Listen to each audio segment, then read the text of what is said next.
Инсталациите со фотоволтаици во Свети Николе можат да се градат откако синоќа владата донесе 6 одлуки за долгорочно изнајмување на државно градежно земјиште.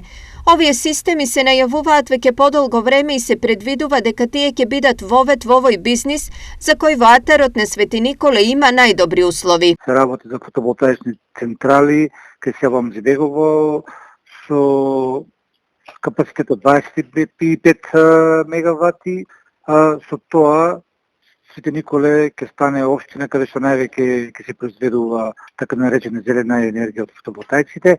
Се надевам дека, како што има заинтересирани, ќе привлечеме колку што е можно повеќе инвеститори овој период со цел да е намалени и загадувањето на човековата околина, меѓутоа и енергетскиот капацитет на државата. Според предвидувањата во околината на Свети Николе треба да се појави најголемото поле со фотоволтаици во државата, кое ќе се простира на 50 хектари.